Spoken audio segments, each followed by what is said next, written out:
leur influence. Ainsi, les enfants de l'Hadramaout continuent-ils d'exporter l'islam au-delà des frontières de leur région, comme ils l'ont fait par le passé et jusqu'en Asie. Les uns fidèles aux principes de paix et de tolérance du Coran, les autres brandissant la bannière du djihad, de la guerre aux infidèles. C'est le cas d'un certain Oussama Ben Laden, originaire de l'un des villages de l'Hadramaout, qui l'a vu naître, grandir et étudier.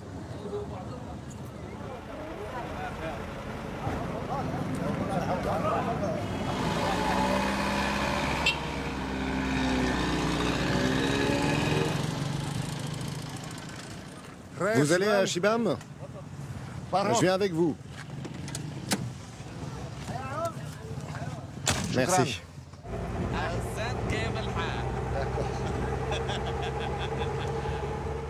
Shibam, c'est beau, non?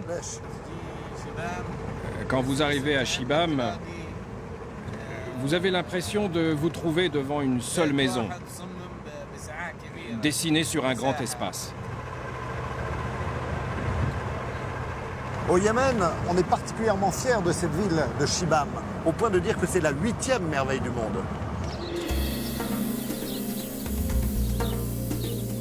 La légende prétend que l'un des 3 fils de Noé aurait bâti cette ville dont la silhouette est si particulière.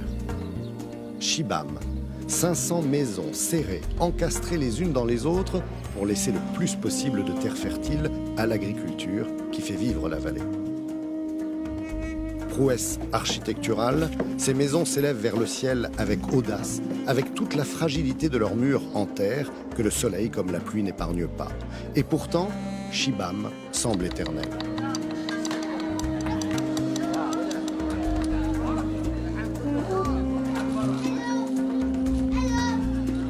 Les premiers étrangers qui ont découvert ces rues étroites l'ont appelée la Manhattan du désert. D'où venez-vous? De France. Ah, c'est bien.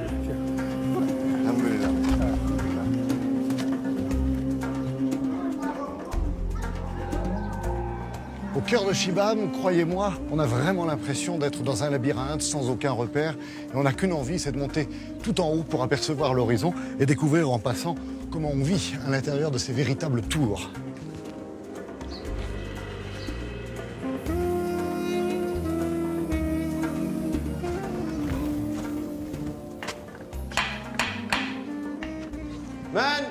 Dans ce dédale, et parmi tant d'autres, une maison de 7 étages, celle de Mohamed Sensal Baobed, ingénieur au service des eaux de Shibam. Amoureux de sa ville dont l'entretien le préoccupe, il ouvre toujours avec fierté sa porte aux visiteurs. Soyez le bienvenu. Alors ici, au premier étage, c'est le garde-manger. D'ici, on peut parler directement aux autres dans la rue.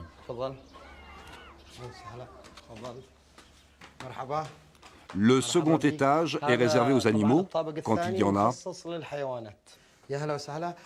Là, on va arriver au troisième étage qui est consacré aux hommes.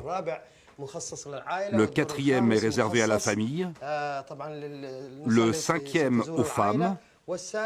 Le sixième aux jeunes mariés. Et moi, j'accueille mes amis ici.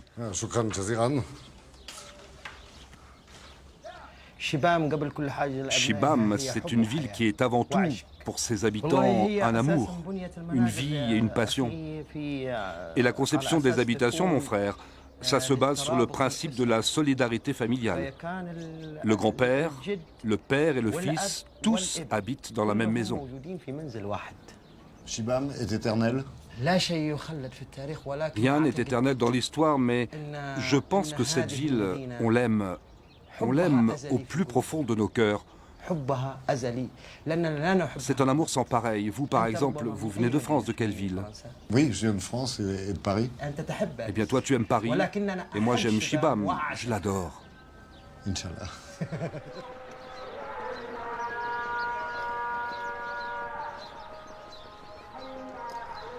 Je me demande si finalement, pour construire leurs immeubles et leurs villes, les hommes de Shibam ne se seraient pas inspirés des ruches où l'on récolte le fameux, l'excellent miel de l'Hadramaout. Un miel qui déjà, quand la reine de Saba apportait or et encens au roi Salomon, était un présent d'une grande valeur, une denrée des plus appréciées, des plus recherchées de l'Antiquité. Eh bien, ce miel, c'est encore aujourd'hui l'un des trésors du Yémen.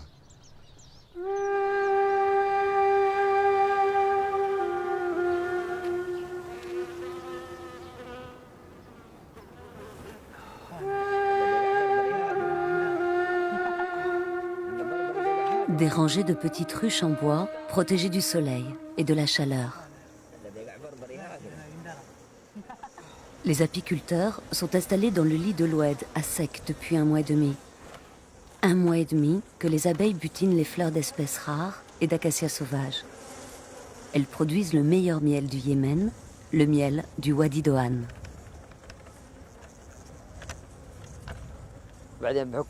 Nous sommes de Sfayoun, à 3 heures de route. On est venu ici parce qu'il a plu dans le Wadi Doan.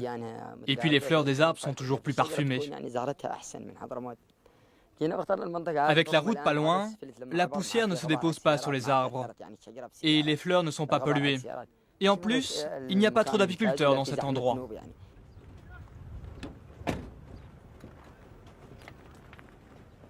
La récolte du miel de printemps est à peine commencée que les acheteurs arrivent déjà au campement de Selim.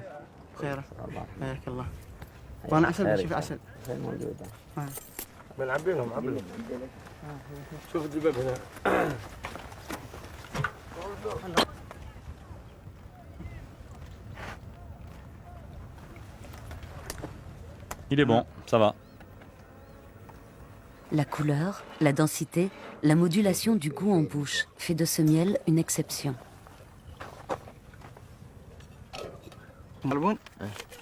Non, je t'avance un peu d'argent. On fera les comptes après.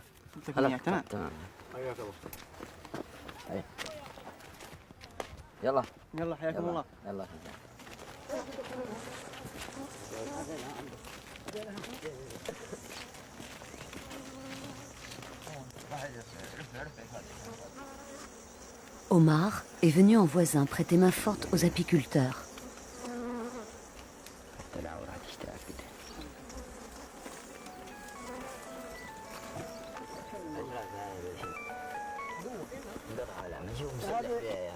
Pendant la récolte, il faut faire des choix. On laisse cette galette, il n'y a pas assez de miel, ça nourrira les abeilles. C'est la saison du miel d'acacia, le miel de printemps. Ce n'est pas le numéro 1, le meilleur, c'est le miel de jujubier sauvage. On le récolte en octobre, après les pluies. On utilise le miel pour se soigner, quand on a une ulcère à l'estomac par exemple, ou quand on est habité par les esprits. On en mange, on lit les versets du Coran sur le miel, et puis on guérit.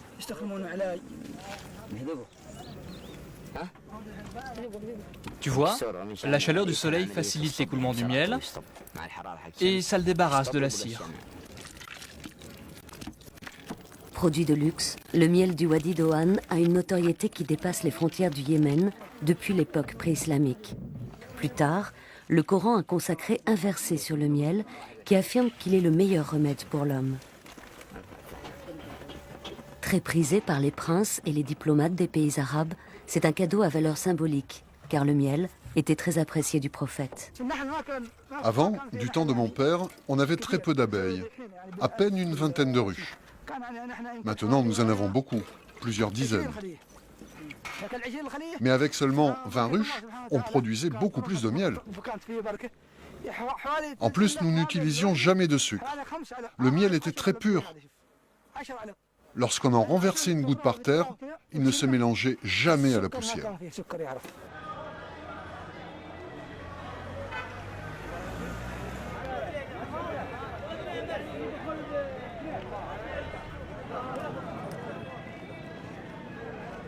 Plus au nord, à Al-Qatan, depuis un demi-siècle, les marchands se donnent rendez-vous au Café des Menteurs.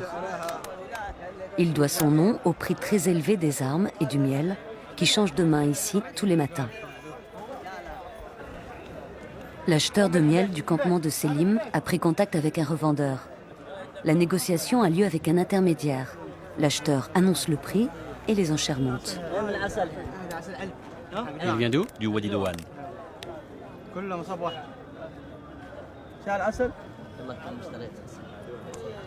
Et combien t'achètes le bidon? 10 000 rials. Vends. 11 000. Allez, monte un peu, monte. Allez, 15 000. Non, non, c'est pas assez. 16 000 rials. Allez, vends. Maintenant, vends. Bon, ok. L'affaire est conclue à près de 100 € le bidon de 5 litres.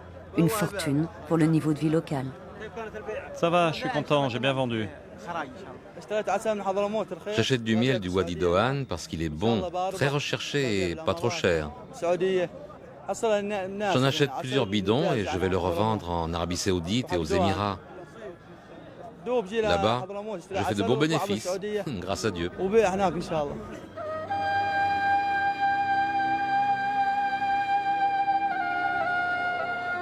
En Arabie Saoudite, le miel sera revendu 3 fois plus cher.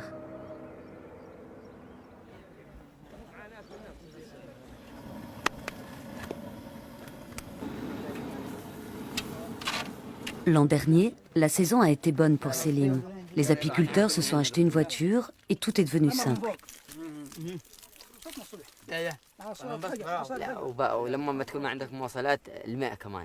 Sans voiture, c'était très difficile d'avoir de l'eau. Avant, je louais un véhicule.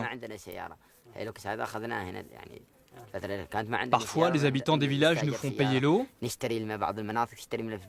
Parfois, tout simplement, ils ne sont pas d'accord pour qu'on s'installe près de chez eux.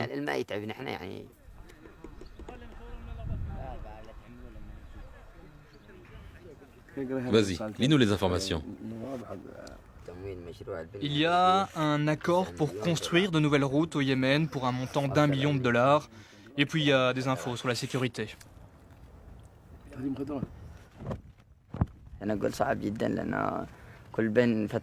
C'est dur d'être tout le temps en déplacement. On change d'endroit à peu près 15 fois par an.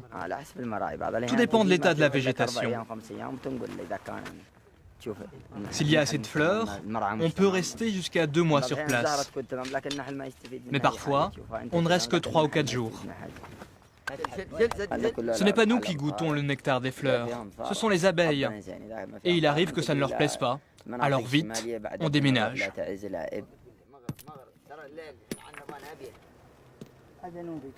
Avant de transporter la précieuse cargaison, il faut d'abord fermer les ruches.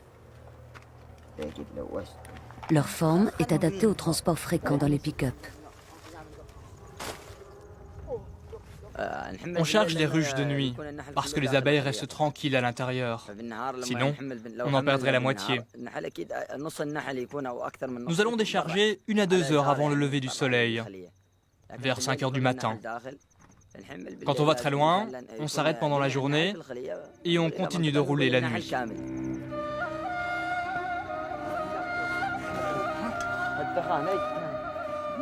Le Yémen est le seul pays arabe où les apiculteurs sont encore nomades et artisans. C'est peut-être pour cela que le miel du Wadi Dohan a la réputation d'être le meilleur au monde.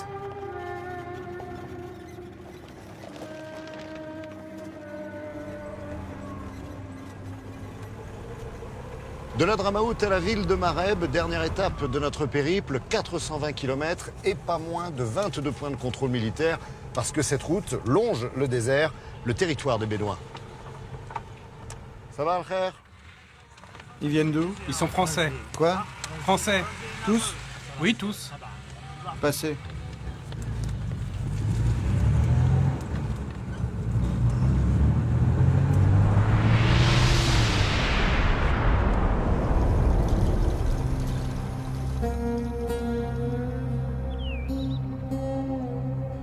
Déserte, en ruine, la vieille ville de Mareb est construite sur la cité antique, celle qui rayonna au-delà de la péninsule arabique, celle qui fit du Yémen un pays mythique.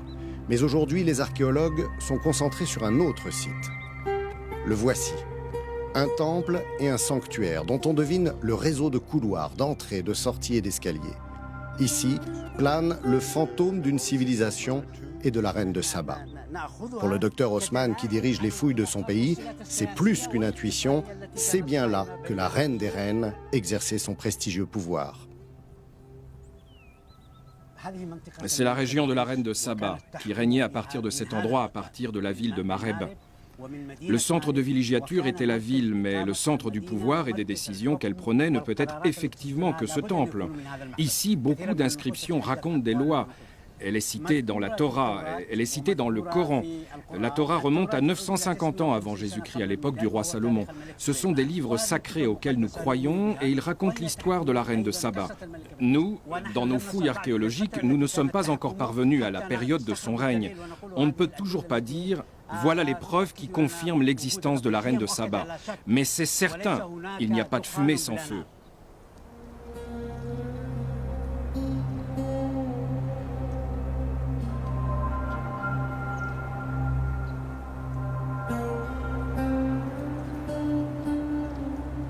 Voilà, après 2400 km à travers le Yémen, les preuves matérielles de l'existence de la reine de Saba s'avèrent aujourd'hui très minces, même si la Bible et le Coran font mention de sa puissance. Peu importe, la magie fonctionne encore, on continue de lui associer beauté et intelligence, même si l'on ne connaît toujours pas son visage. Et si finalement, toutes les femmes de ce pays étaient elles aussi des reines de Saba, parce qu'à défaut de dévoiler leurs traits, elles font parfois entendre leur voix. Ici s'arrête notre périple au Yémen. À bientôt sur d'autres chemins de Faut pas rêver. Très bonne soirée à tous et à toutes.